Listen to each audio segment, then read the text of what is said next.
Good to be with you tonight. I'm Matt Gutman in for Tony DeCopel. The breaking news right now. Oh my gosh, it is hailing. Deadly storms ripping across the Midwest tonight. A powerful tornado tearing through homes and overturning cars in Wisconsin. This is really bad. A dramatic rescue caught on tape off the coast of California. Lifeguards battling powerful waves to save a boy before he swept out to sea. The inferno raging across France and Spain. At least 300,000 evacuated. An American family trapped. There were flames in the sky. It looked like the sky was on fire. The trial for a Massachusetts mom accused of murdering her 3 small children. The first witness, her ex-husband, what he told the court today. Correct. Mystery in paradise. The search intensifies for a North Carolina woman who vanished on a Caribbean vacation. One ticket to see the Odyssey, please. And the good stuff. This summer's blockbuster, The Odyssey, has fans reading the source material, a Greek epic poem that is nearly 3,000 years old. From CBS News headquarters in New York, this is the CBS Evening News with Tony DeCopel. Good evening. We begin with breaking news out of Wisconsin, where images are flooding in of the powerful tornado's trail of destruction. It barreled through Winnebago County. That's about 90 miles northwest of Milwaukee, downing trees, ripping roofs off homes, and shutting down power for tens of thousands. It's all part of severe weather alerts for more than 100 million people tonight. Our teams are tracking it all, but we begin with Ian Lee and the latest on that Wisconsin tornado. It's definitely tornado. An extremely dangerous tornado ripped through parts of central Wisconsin today. I gotta take cover in a gas station. The National Weather Service issued a particularly dangerous situation tornado warning. The powerful twister leveled homes in Appleton, leaving entire neighborhoods almost unrecognizable. This is really bad. This is the main street in Menasha. More than 30,000 customers lost power as the storm carved a path from Grand Chute to Lake Winnebago, where it finally dissipated over water. The tornado stayed on the ground for several minutes, tossing the semi-truck onto a highway barrier near Menasha. Officials continue to assess the full extent of the damage. And in Illinois, tornado warnings were issued this afternoon as severe thunderstorms unleashed destructive wind gusts topping 100 miles per hour, sending residents running for cover. We screamed and we ran in the bathroom. Everybody seems to be okay physically, but the damage around here is nothing like I've ever seen before. And the whole roof just came off. It was like somebody just took their hand, went to the gutter, and just peeled it back. The storm is now moving southeast into Michigan, Indiana, and Ohio, bringing that same intensity as well as the potential threat of more tornadoes. Matt. Ian, thank you. Now, for more on those storms and the forecast, let's get right to CBS meteorologist Rob Marciano. Rob, what are the weather models telling you about the critical overnight hours and the scorching heat to come?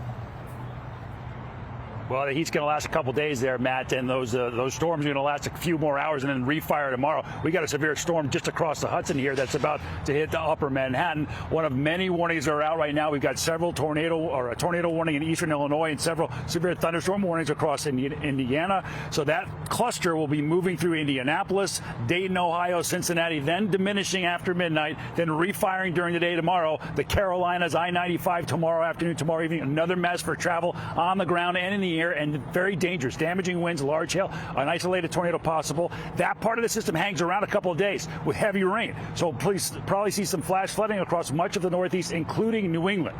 The heat over the weekend, in some places, all-time records falling in Rapid City, Salt Lake City, and Denver saw records. Tomorrow we'll probably see some records across the midsection of the country. Some dangerous heat expected in places like St. Louis, Kansas City, Memphis. But over the next few hours, the immediate concern are these storms tonight. Matt? Rob, I'm sure you'll keep us updated. Thank you. Now, dangerous rip currents and huge waves have hit parts of California, where a pair of lifeguards stood their ground against ferocious waves to keep a young swimmer from being swept out to sea. Now, Jerika Duncan has the story. The dramatic rescue happened at Seabright State Beach in Santa Cruz, California on Saturday. It involved a 10-year-old boy struggling in the surf while a lifeguard, just 16 years old, fought to bring the boy to safety. The harrowing moments were captured by bystander Scott Vanderdusen. This must have been horrifying to watch. Yeah, it was pretty intense. I was walking along the beach and the waves just kind of turned in a heartbeat. They were normal pace and then it just started increasing in intensity. That's when he saw the boy in trouble. Realizing how dire the situation was, beachgoers throughout the ordeal ran in to help. But the waves were relentless, forcing them back to shore. Another lifeguard eventually joined, and together the two pulled the young boy to safety. It's a cautionary tale to be wary of the ocean conditions, but also a way to appreciate what the lifeguards do for us. We're told tonight the 10-year-old is okay after being evaluated and released to his parents. A new development tonight in the high-profile case of Brian Coberger. He's the man serving several life sentences for killing 4 University of Idaho students in 2022. He pleaded guilty, but in a new petition filed today, he is withdrawing that guilty plea, claiming he is innocent and now asking to go to trial. In Seattle tonight, a manhunt is underway for a suspect after police say a possible dispute turned into a mass shooting Sunday. That happened at a summer food festival near the iconic Space Needle. 3 people were killed and a toddler was among the injured. Our Carter Evans is there and has the latest. That's 100K.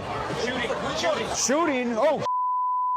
This live stream captures the moment gunfire erupted at a Seattle food festival on Sunday, sending crowds running for cover.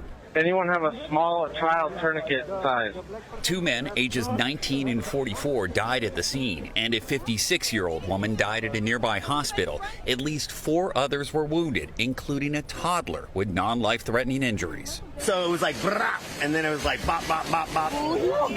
Dozens of officers working security for the event rushed toward the shooting. The bullets that were fired were from 2 individuals who appeared to be firing at one another. Police took a 15-year-old into custody. He's currently booked on firearms violations and assault. And according to court documents released late today, police believe there were at least 3 shooters. One of them, they say, died at the scene. We believe this teenager opened fire in the crowd, but details are still under investigation. Investigators are still searching for one of the 3 suspected gunmen and say there's no current threat to the public. It was a pretty crazy event. During the mayhem, T-shirt vendor Jabril Butler ran through the crowd to help his family. So people are running out this way, and you're running back through the crowd. Oh, yeah, I had to. They were my number 1 priority. I was fighting against the current, but end of the day, I had to do it. Vendors have now been allowed here back to the scene of the shooting to begin cleaning up. That 15-year-old suspect was supposed to make his first court appearance today. He's now being held in a juvenile detention center. Matt. Carter Evans, thank you. Today's show host Savannah Guthrie is speaking out again, sending a new plea that seemed directed at someone with specific information about her mother, Nancy, who vanished nearly 6 months ago. I'm asking you, begging you to do the right thing now. Make the right choice. Help us find her. Tell us where to look for her. And if you have any information on the case, please call the FBI tip line. Trial began today for a Massachusetts mother accused of murdering her 3 small children. The first witness up today, her ex-husband. Chanel Call is there, and a warning, the details are disturbing. Dawson. He was 3. A boy's boy. Lindsay Clancy was visibly shaken as prosecutors described her 3 young children. Cora. She had just turned 5. She loved sparkly dresses and wearing bows in her hair. Callan was just 8 months old. She wiped away tears as the state's attorney recounted the night they were killed. This was not a woman in the throes of psychosis. This was a woman who acted intentionally, rationally, and swiftly to kill. The state alleges that on January 24, 2023, Clancy strangled her 3 young children while her then-husband Patrick was picking up dinner. She then takes the children down into the basement. And then she proceeds to wrap exercise bands around each child's neck. According to prosecutors, she missed a call from Patrick. She called him back, and they spoke for 14 seconds before she attempted to take her own life. She knows that she killed these children.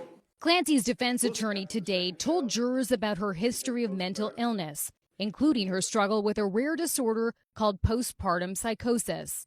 Doctors prescribed her a number of medications. If you have somebody that's bipolar, you don't put them on an antidepressant. Clancy's now ex-husband Patrick took the stand, saying her mental health decline often coincided with the stress of returning to work. She became very depressed, and she was having a really hard time. She described thoughts of hurting the kids. Now, the question jurors will need to answer here is not whether Lindsay Clancy killed her 3 children. It's whether or not she should be held criminally responsible for their deaths. If found guilty of these charges, she could face life in prison without the chance of parole. This trial resumes on Wednesday. Matt? Okay, Chanel, thank you. Newly released diary entries by Dr. Anthony Fauci are shedding light on his soaring notoriety during the COVID epidemic. The documents released by Republican Senator Rand Paul include Fauci's reflections about being invited to A-list parties, calls with Barbra Streisand, but also some uncertainty about the origin of COVID, whether it started in a wet market in China or leaked from a Wuhan lab. Heading overseas now to Europe and those deadly wildfires rampaging across parts of Spain and France. Hundreds of thousands evacuated, tourists stranded, including Americans. And officials say the fires could continue to burn there for months. CBS's Imtiaz Tayeb reports. A wall of fires tearing through central Spain as soldiers and firefighters battled the country's largest wildfire in recent history, fueled by this summer's record heat in Europe and bone-dry forests. Spanish officials say the fires have already scorched more than 590 square miles. That's an area roughly 2.5 times the size of the capital, Madrid. According to government figures, at least 13 people have been killed and more than 3,800 lives have been claimed by the extreme heat. This is no longer an exception. It is the new reality, said Spain's Prime Minister Pedro Sánchez. Across the border in France, another monster fires carving through forest near Bordeaux, the country's legendary wine region. More than 155 square miles have burned in recent days, nearly 4 times the size of Paris. For Tennessee native Rebecca Papin, the danger arrived while she slept. I'm currently at my beach house in the southwest of France, and the fire started on Thursday evening. The city was evacuated while I was asleep, so I've remained while the city was evacuated, and the fires remain uncontrolled, and the roads are shut because they're on fire. There's no way to leave.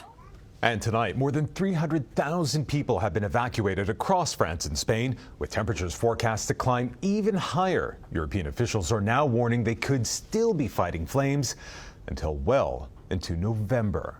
Matt.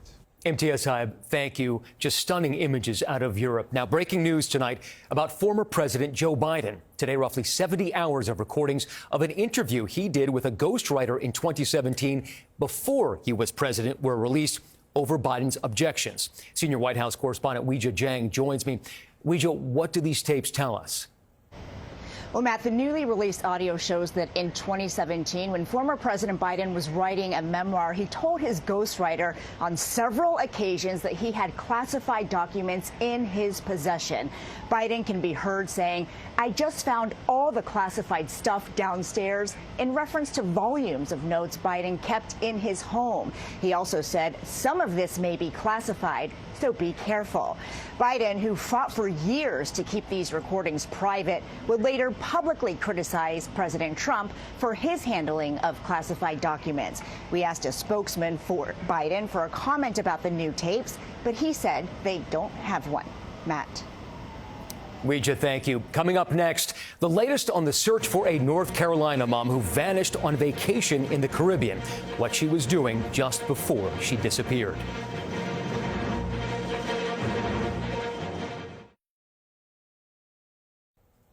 On the Caribbean island of Grenada tonight, an increasingly desperate search for a 44-year-old North Carolina mom who's been missing now for 5 days. Elizabeth Waddell left to go swimming on her Caribbean holiday, never came back. Here's CBS News correspondent Christiane Benavides. Elizabeth Waddell's friends tell us she is physically fit and a seasoned traveler. Waddell was on a 3-week vacation with her close friend Heather. The family has asked her last name be withheld. As far as we know, they were having a great time exploring what there was to see in Grenada. CBS News has learned Heather was inside the Airbnb the two shared together when Waddell was captured on surveillance camera going into the waters off Grand Anse Beach. That footage has not been released to the public. Liz had literally left in a swimsuit with a towel. She didn't have her phone, ID, anything with her, no shoes. Amanda Romano Harmon is a family friend and their spokesperson. There's video footage of Liz going to the pier and placing the towel, getting into the water in the bay. And it shows her, floating, swimming around, but then she floats out of the camera view. And so that's the last footage of Liz. Waddell, a physical therapist, documented her travels on social media and is an avid weightlifter. We want to find her, and we just really want to bring her home. Her husband, who is now in Grenada searching for her, spoke to a local outlet last week. My wife is a loving, free-spirited person. She could make friends with anyone, and she often did. That was Christiane Benavides reporting. Next, caught on camera, the powerful winds ripping a scaffold right off a Hong Kong high-rise.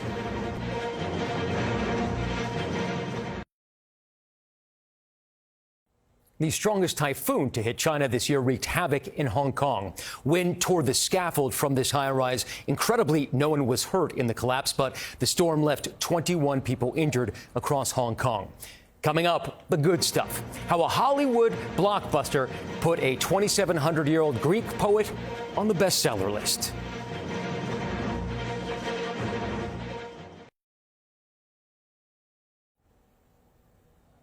And for the good stuff tonight, moviegoers are turning out in droves for the IMAX spectacle, The Odyssey. But they're also flocking to something else, the 2,700-year-old source material. It's the newest summer blockbuster, The Odyssey, a brand new take on one of the world's oldest stories. The Christopher Nolan retelling of the ancient tale, raking in more than $600 million since it opened 10 days ago. It's so popular, fans are driving hundreds of miles just to watch the 3-hour epic on IMAX screens. Others donning tunics and diving deep into character, sneaking in Trojan horse style. That didn't go well. But something else is working. The phenomenon is also getting people to read again. Sales of Homer's The Odyssey, put on the page 2,700 years ago, are surging. Print editions up more than 76%. Libraries report wait lists. And global audiobook listens are up over 300% on Spotify. It's a story so old, yet still so relevant. Because so many of us, like Odysseus, are fighting our way through troubles, just trying to find our way home. And that's the CBS Evening News. I'm Matt Gutman. From all of us here at CBS News, good night.